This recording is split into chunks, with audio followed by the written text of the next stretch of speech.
Hey, shalom, shalom. Hayawam tawabla atamza akhyakam yawam man rakhagadal Charlotte, which is good day. This is your brother Yawan from the GMS camp in Charlotte. Nachamatam kaya hamalakavasha mayim kwabra. Repent ye, for the kingdom of heaven is at hand. Call layim la la abanawa Yahweh. Bahasham Yahweh Shai Bahasham Ruchak Odash Wamashana Laza Konim Nawa Wamalakam Sharuchagadal, which is all praises to our Father Yahweh, which means he exists. Bahasham, in the name Yahweh Shai, delivers in double honors to the elders and apostles of Great Millstone. So I was watching a pretty much a video on Instagram, and pretty much the dude was going into how we're able to experience consciousness because of the air that's around us, and I just wanted to get some edification just going into this topic. So nevertheless, I'm gonna read this. It says, yes, air specifically, the oxygen in it. Excuse me.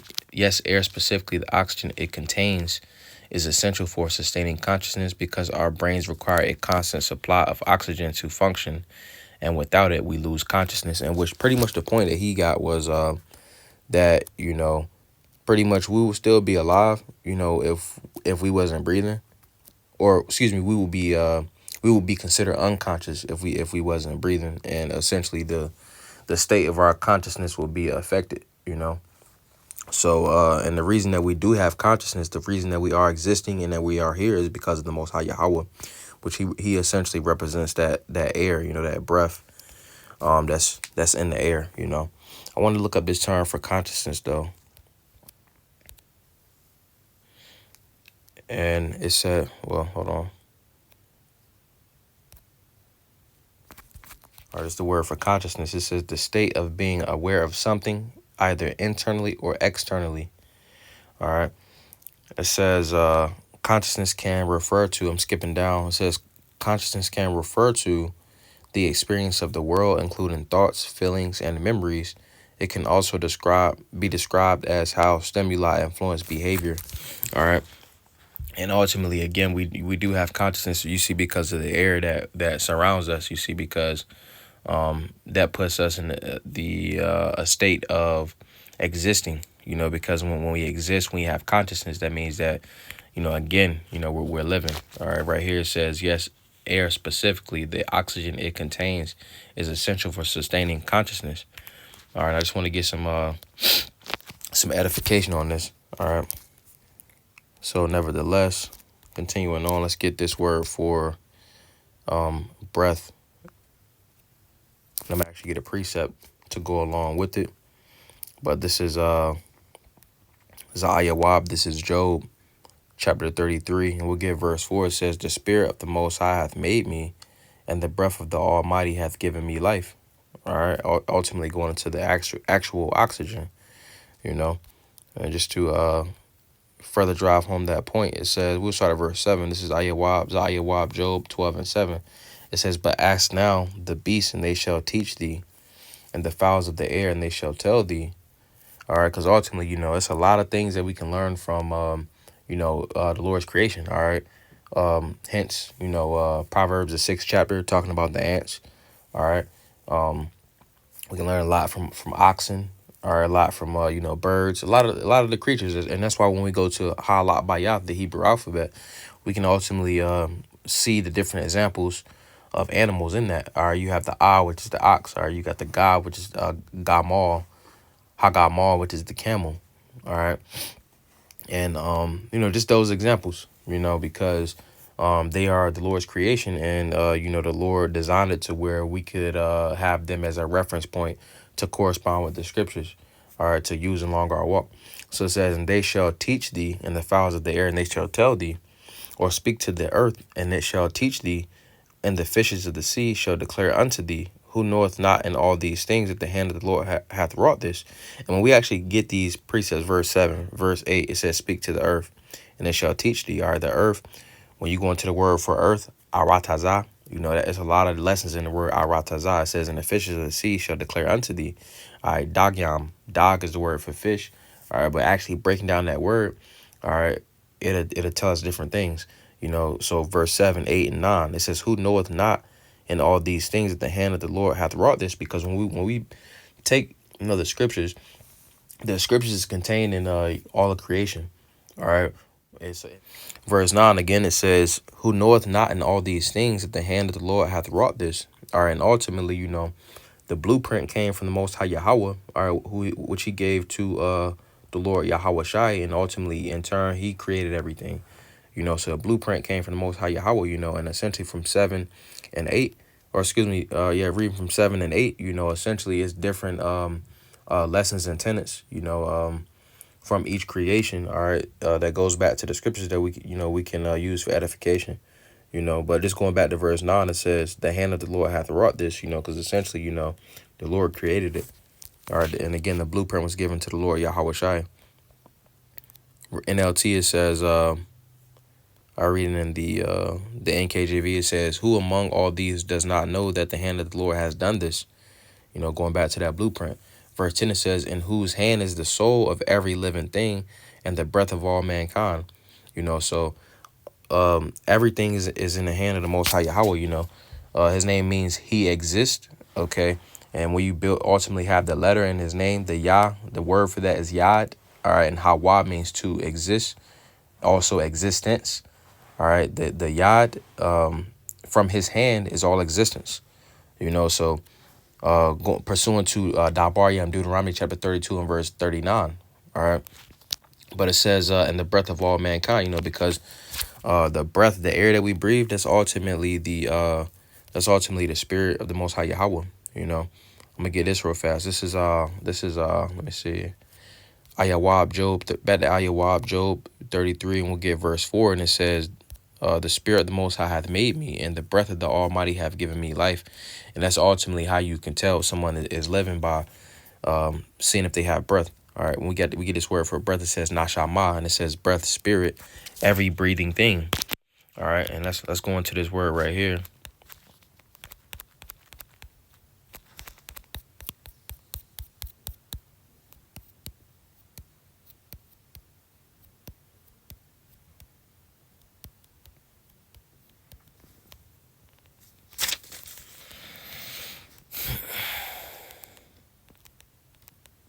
All right, nasham, it says the breath of man, or God, lowercase g. The breath is more than an exchange of air, but the character of the individual. Hence the reason that it's related to sham. Shah goes into teach, which is the teeth. The ma goes into water. Pursuant to Psalms 104 and verse 25, it talks about how the creeping things in the water are innumerable. So pretty much the water, or the characteristics of water, is unsearchable. You see, because it's a lot of things in the water that hasn't been, searched out. So Sham goes into the character of something, teaching about the character of something. That's why when you say Sham, it goes into the name, what someone is renowned for, what they're known for. So when you say not Sham, it's life character. Going into this right here, it says the breath of man, the breath is more than an exchange of air, but the character of the individual. That person is alive. They have breath. Now, when you talk about nashama, is behold. The ha is adding the ha up there because it gives a picture. What exactly would you be beholding? All right. And we'll get that, but let me read this again. It says, "Air inhaled or exhaled, the breath of man or God, lowercase g, the essence of life." And what is the essence of life? The breath, the air that we're breathing. So it says, the ha for behold. All right, let's get some edification on that. Zadan Ya Allah. This is Daniel chapter 2, and we'll get verse 32. And it says, "This image's head was of fine gold, his breast and his arms of silver, his belly and his thighs of brass." Now, I just want to get this word for chest or breast. And it says, chadyan, which is in the Aramaic, but it comes from chaza. And chaza, which this says a breast, it says breast, chest.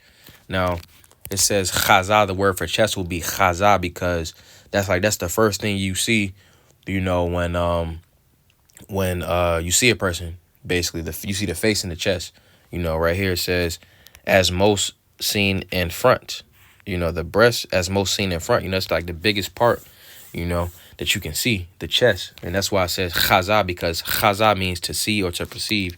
But one of the first things again you will see is the chest, and that's why chaza goes into that. But going back to this word, nasham was, something that it characterized something with life. Nashama is a picture of it, because when you see somebody that is breathing, the first thing they tell you to look at, if you was giving CPR or something like that, they say, hey, look at the chest, or you pretty much doing CPR in the middle of the chest, but ultimately to see if someone was breathing, you would look at their chest. Their chest is gonna rise and fall. That's with animal. That's with the person, So nashama means to ultimately to have breath, to breathe. It's a picture. Nashama, the ha at the end, it means to behold. You're seeing the chest rise and fall, and ultimately that represents the spirit of the Lord. So every breath that we take is ultimately sanctioned by the Most High Yahweh. So going back to this right here, this is Ayawab, Job 27, and we'll give verse 3. It says, all the while the breath is in me, and the spirit of the Most High is in my nostrils. All right, so that represents the Most High Yahweh. So let's also get this. Let's also go back to this Zayawab, Job 12 and verse 7, or we get verse 10, verse 12, verse 11, or verse 10. It says, in whose hand is the soul of every living thing and the breath of all mankind, because it's in his hand. It's in his power, From his hand is all existence. Yahweh, he exists. All right, now going back, let's get this. Just to prove that point. Zadabar Yam, this is Deuteronomy chapter 32, and we get verse 39, and it says, see now that I, even I am he, and there is no power with me. I kill and I make alive. I wound and I heal. Neither is there any that can deliver out of my hand. Because in his hand is all existence. He exists. The Lord is in complete control. Okay, now let's go and let's get this. This is Acts chapter 17, and we'll start at verse 25. And it says, verse 24, it says, the Most High that made the world, or the powers, or excuse me, the Allahaya made the world, all right, with the blueprint from the Most High Yahweh, all right, with Yahweh Shai essentially creating everything, all right, and then with the help of the 144,000. You see, so it says, the Most High, the powers that made the world and all things therein, seeing that he is the Lord of heaven and earth, dwelleth not in temples made with hands, neither is worship with men's hands, as though he needed anything, seeing he giveth life to all. He giveth to all life and breath in all things. You see, so it's an order. You got the Most High Yahweh. All right, you got the Lord Yahweh Shai, the one Yahweh Shai. All right, you got the 144,000. You got King David. All right, and you got the 12 disciples, and you got the 144,000. All right, and essentially Yahweh Shai created everything, all right, with the help of the 144,000, So going back, pretty much going into the Lord Yahweh Bahasham, Yahweh Shai is not worship, and temples made with hands. And this is essentially what this chapter, or this part of this chapter, is going into. It says, saying that he is Lord of heaven and earth, dwelleth not in temples made with hands, neither is worship with men's hands, as though he needed anything, seeing he giveth to all life and breath in all things. You see, because ultimately, the Lord Yahweh gives everyone the breath, the air that we breathe. That's the spirit of the Lord, And it says he giveth life to all. Air is a essential quality to life. That's the essence. That's an essential part of life that everyone needs to breathe, is the air, and the animals included. So it says in all things, and hath made of one blood all nations of men for to dwell on all the face of the earth, and hath determined the times before appointed. All right, the end was prophesied from the beginning, going into prophecy. It says in the bounds of their habitation. All right, ultimately, each heathen rulership has a certain specific time to where they have, they're going to rule. All right, and they're not going to pass it. All right, they have bounds that they cannot pass. It says that they should seek the Lord if happily they might feel after him. All right, and those that can seek the Lord are the Israelites. And it says, and find him, though he be not far from every one of us. For in him we live and move and have our being, as certain also of your own poets have said, for we are also his offspring. Because everything comes from the Most High Yahweh, you see. But he only has one chosen seed, It says, for in him we live, or we exist. I'm going to get this word for live. And it says, to live, breathe, be among the living, not lifeless, active. All right. The manner of living and acting, it says living water, having vital power in itself and exerting the same upon the soul, in which, we're ultimately we're ultimately blessed to have the true living water, which is Yahweh Shai, you see. And it says metaphorically to be in full vigor, to be fresh, strong, efficient, active, efficacious, or something like that. But the point I wanted to get from this was pretty much to breathe, you know. It says to move. It says set in motion, to move from a place, to remove metaphorically, to move, excite, a riot, disturbance, to throw into commotion. All right, from his hand is all existence, you know. The Lord Yahweh ultimately, we're ultimately following his will. You know, we all abide by his will. All right. So I'm gonna get one more, and then that'll be it. This is let me see. This is Yashaya Isaiah chapter 42, and we'll get verse 5, and it says, thus saith the Lord, thus saith the Most High, the Lord, Yahweh Bahasham Yahweh Shai, he that created the heavens and stretched them out, he that spread forth the earth and that which cometh out of it, he that giveth breath unto the people upon it, and spirit to them that walk therein. All right, so ultimately, again, that breath goes back to the Most High Yahweh. You know, that ultimately represents, his spirit, and the reason that we continue to breathe. You know, when we suck in the air, that's the spirit. You know, that's energy. You know, we're to use that energy for righteous purposes. You see, which you got 2/3 in the heathen. All right, they're ultimately wasting the air that they are allotted, to use. And which they're gonna be rewarded, for that. You see. But again, I just wanted to, highlight and illustrate that the reason we have consciousness is because we're taking in the air that we are blessed to receive, and that each breath that we take is sanctioned by the Lord. All right. As it says right here, Ayawab, Job 27:3, it says, all the while my breath is in me, and the spirit of the Most High is in my nostrils. All right. Again, that represents the spirit of the Most High Yahweh, Yahweh means he exists. All right, from his hand is all existence. So I just want to go into that. Adonai Ratazah Abanaya Paulo as well. That was a beautiful edification through the spirit. While Adonai Ratazah Adam Yash Yawam Tawab Lord as well. You all have a good day. Wa shalom lakam, which is peace.